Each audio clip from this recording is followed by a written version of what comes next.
Hello, and welcome to a Michi Tuts tutorial. In this tutorial, I will be showing you guys how to use Adobe Camera Raw to color your GIFs. I noticed that not many people use Adobe Camera Raw in their GIF making process, so I just want to show this to you guys and maybe you can implement it into your GIF making process. So let's get started. First, you want to visit this website. Here you are going to download the latest version of Camera Raw.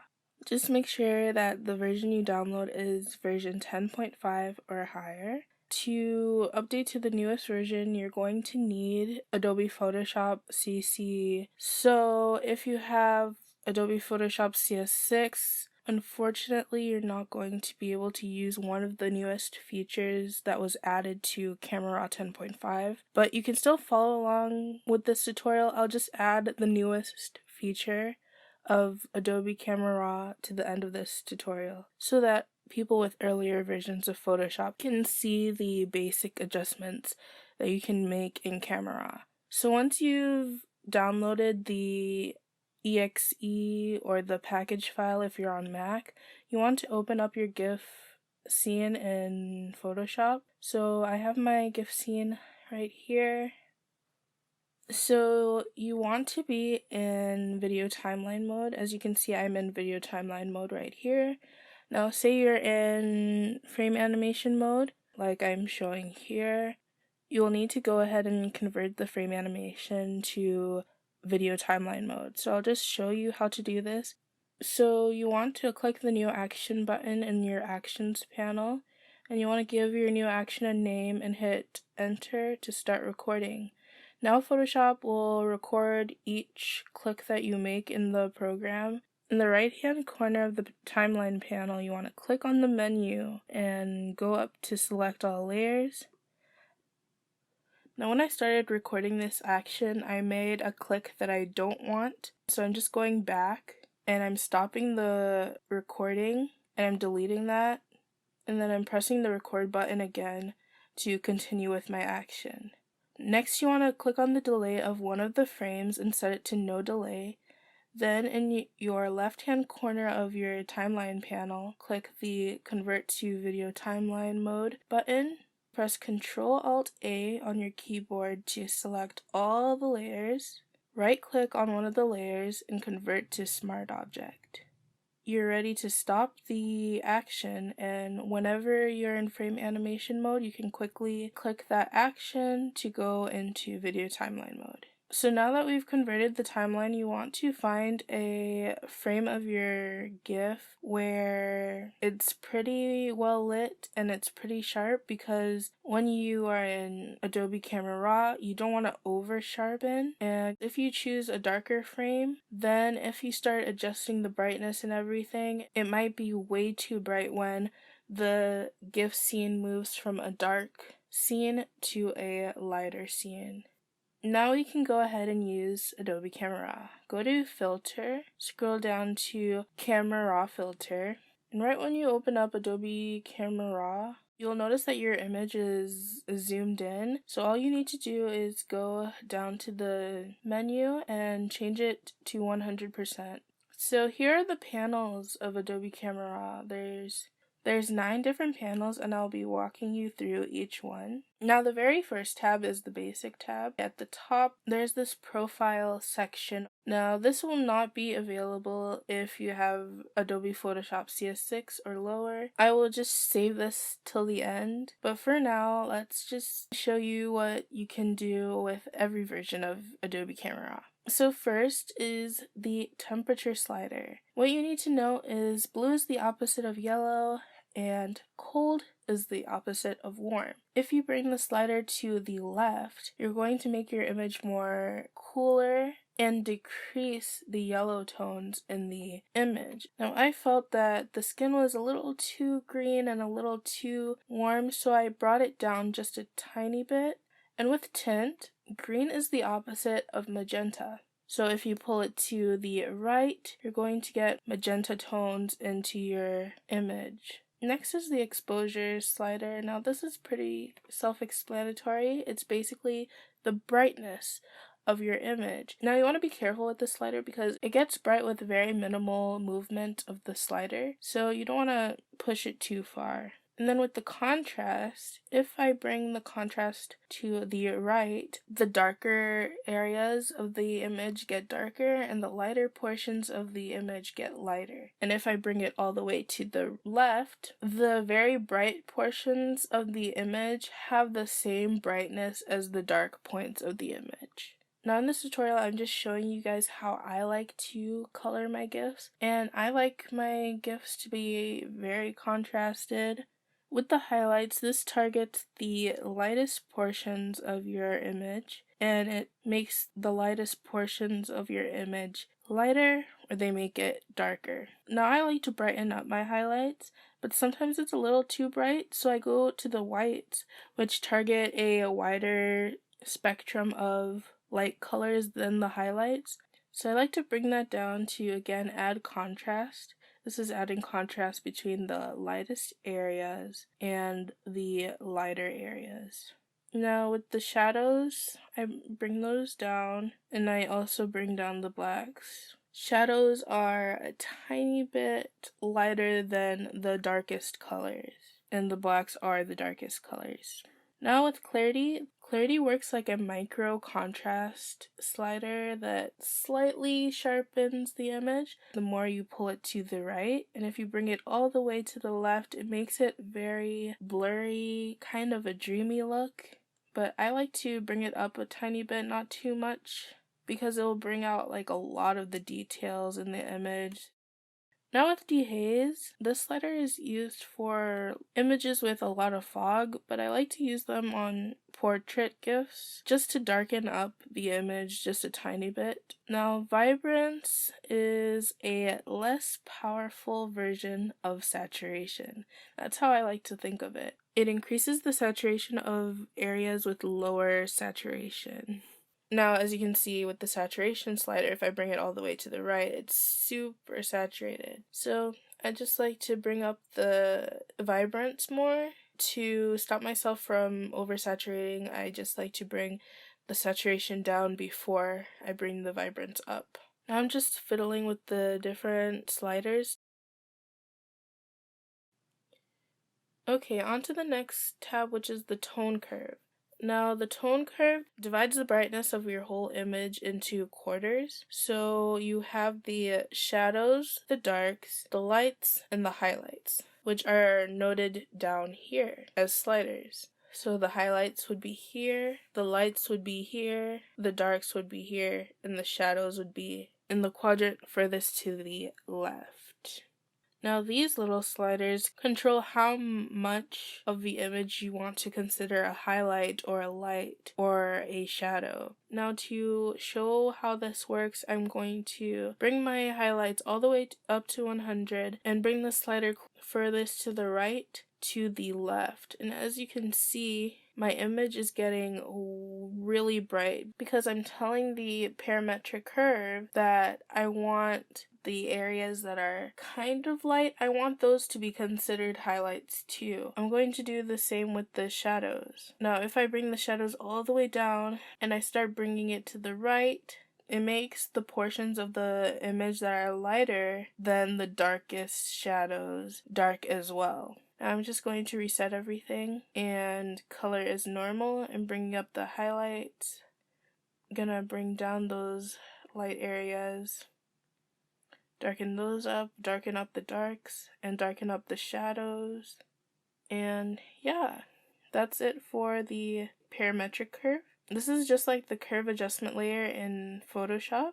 The thing that you need to know with the different channels is red is the opposite of cyan, green is the opposite of magenta, and blue is the opposite of yellow. And an easy way to remember this is RGB and CMY. And I'll show you how those opposing colors work in the point curve. The red channel, like the parametric curve, shows the colors from the darkest portions of the image to the lightest portions. If I choose a point in the middle, I'm concentrating how much red I want in the image in those mid-tone areas. So I click a point there and bring it up, which makes the image more red. If you misplace a point on the line, all you have to do is quickly drag up, or you can press the delete key on your keyboard. I'm going to bring in the furthest point on the left side to the right a bit so that it adds cyan into those shadows. If you take away red, you get cyan. Again, green is the opposite of magenta. Bringing the point all the way up, you get green. Bringing the point all the way down, you get magenta. I'm going to bring down the curve in the more darker areas to add magenta into those shadows, and I'm going to go to the brighter portions. I'm going to bring that back up to take away the magenta from the highlights of the image. Now the last channel is the blue channel. Again, bringing it up makes it more blue, bringing it down makes it yellow. So I'm going to bring up the blue in the shadows, but take away the blue in the lighter areas, thus adding more yellow. And the RGB slider works with the lightness, so I'm just going to bring up the highlights to make the highlights lighter, the darker points bring them back to equilibrium. Now onto the detail. Here you have the option to sharpen or reduce noise. If I bring the amount all the way up, you can see that it sharpens up the image. To show this clearly, I'm just going to bring everything to the right. When you get to the masking slider, you want to pull down the Alt key, which will show the mask. Those areas that were marked in black will not be sharpened, while the areas that were marked in white will be sharpened. And I'll just show this to you without using the Alt key. It reduces the power of the sharpening. So I'm just going to return these to a normal point. I'm just playing with the sliders and seeing what I like. Now onto noise reduction. To activate noise reduction, you just bring up the slider. Everything has gotten super smooth because the noise reduction filter removes the noise in your image by blurring. But the GIF looks cartoony, it doesn't look right. And if I turn down this luminance detail slider, it gets even worse. But if I bring it all the way to the right, a lot of the detail is back, but there is smoothing being done, and it looks a lot better. This could be an alternative to Topaz denoise. The luminance contrast, it does a little effect. It brings out more detail, and the color slider removes color noise, and there is no color noise, so it's not really doing anything. So I'm just going to bring the luminance value down just a tiny bit because I don't want the image to be blurred too much. Now to see the before and after of a slider, go down to this icon right here and it will show the before and after of all the adjustments that you made in the slider. If you want to see a true before and after of all the work you've done, press the P key on your keyboard. You see, we've already done a lot and with only 3 tabs and there's a few more to go. I usually like to use the HSL adjustments last, but I'm just going to skip over it. Now we have split toning. To show how this works, I'm going to do an extreme example. I'm going to choose a blue hue for my highlights and bring the saturation all the way up, a green hue for my shadows and bring that saturation all the way up. Now the balance slider determines what is considered a highlight and what is considered a shadow. If you bring it to the right, more of the image will be considered a highlight, which will make more of the image blue in this case. And if I bring it all the way to the left, it will make most of the image green because most of it is considered a shadow. I'm going to choose a purple tone for the shadows, bring the saturation up just a tiny bit. Then I'm going to bring the hue of the highlights to a golden orange color. And I'm going to make most of it considered a highlight. So I'm just skipping over these. Now the calibration tab is one of the harder tabs to explain, but I'll try my best. So with the shadows, you choose what color you want to be in the shadows. Do you want it to be more green or do you want it to be more magenta? I'm adding a more green tone. The primary sections affect the overall red in the image. If I pull the hue slider all the way to the right, the reds become more orange and everything else turns more blue. And if I bring the slider to the left, it makes the reds more magenta and maps everything else to green. So I'm just going to bring the overall saturation of the red channel up. And with the green, if I bring the green primary hue to the right, it maps those greens to a more aqua color, or it maps the greens to a yellow color. I want my green colors to be more blue, so I'm bringing that up, and I'm going to bring the saturation of the green all the way down. And because the skin is getting a tiny bit too pink, I'm going to go up to the red primary saturation and bring that up. With the blue primary, if you bring the hue all the way to the right, the blues will become more purple in color. And if you bring it all the way to the left, the blues will be more aqua teal in color. Now I just fiddle around again, choosing what works with the image. And the best way to learn how to use any of these sliders is to just practice and look at your image and see what works. Okay, I'm doing a quick before and after. Now on to the HSL adjustments. It's very intuitive. It shows the colors. It shows what colors will be mapped to if you push the slider to the right or the left. So if I bring the red slider all the way to the right, it gets more orange. And if I bring it all the way to the left, it gets more magenta. With the oranges, which is mostly the skin in this case, if I bring it to the right, it gets a little more yellow in tone. I'm going to make the yellows more orange. I'm going to make the greens more blue. I want to remove all the green in the image. I'm going to make the aquas blue. Not going to mess with the blues too much because it's affecting the areas of the image that are supposed to be black, like his hair and part of his blazer. And the purples, there's not much purple in the image and there's not really a lot of magenta, so these don't really do anything. Onto the next tab, can bring the saturation of the reds up or down. I'm going to bring it down just a tiny bit. I'm going to bring the saturation of the skin up, bring the yellows down in saturation, bring the saturation of the greens up a tiny bit. Bring the saturation of the aquas up a lot. Bring the saturation of the blues all the way down because I want them to be black. And I decided that I want the greens to be a little less saturated, so I brought those down in saturation.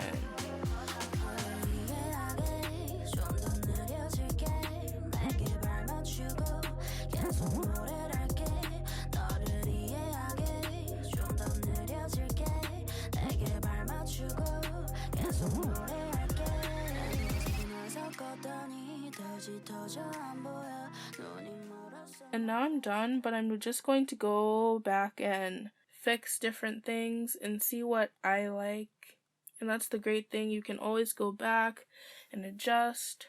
Now it's always good to save the different looks that you create. So you want to go to the last panel, go to the right hand corner, and click on the new preset button and give it a name. I'm just going to call it Hobie 2 because I made another one previously. And to show you that it's always going to be there, I'm going to press the cancel button. As you can see, we're back to where we started. I'm going to go back to the filter, resize it to 100%, and here it is, Hobie 2, what we just did. And as you can see, if you hover over the different presets, you can see like a preview of it, and that can really get you started on how you want to color. I'm just going to show you guys this cool feature that was added to Adobe Camera Raw 10.5. This is the profile browser. Adobe Camera Raw comes with a bunch of different coloring looks and presets that you can use really quickly to color your GIFs if you don't have the time to do it from scratch. So I'm just gonna look through all of these and choose one. So I've decided to use Vintage 8. You can change how strong the profile is applied. I'm just going to bring down the strength of the profile and then adjust my settings to make it look how I want it to look. And the great thing is, even after you add the profile, all your settings from before are still intact. So once you're done, you want to hit OK. Now that you're done, you want to convert it to frame animation so that it bakes the coloring into your animation. In the right hand corner of the timeline panel, you want to go up to convert frames, flatten frames into clips. So once it's done, you want to scroll down your layers all the way to the bottom, and you want to delete the layer that's invisible, which will have all of your settings in it. You don't need it anymore. And then you want to go to the left hand corner and press the convert to frame animation. Then go to the menu button, click make frames from layers, go to menu, select all frames, give it a delay. I use 0.06 most of the time, on the rare occasion that I save in Photoshop. And then you can just delete any frames that you don't want, and you can finally save. Yeah, so you set your settings, make sure that the looping option is set to forever, and you save. As you can see, this is the before and after gifs of using Adobe Camera Raw. I hope that you can implement this into your GIF making process maybe. Maybe you learned something. I hope that I could help you guys. So yeah, that's it for this tutorial. Ask me any questions or request different tutorials. And happy GIF making!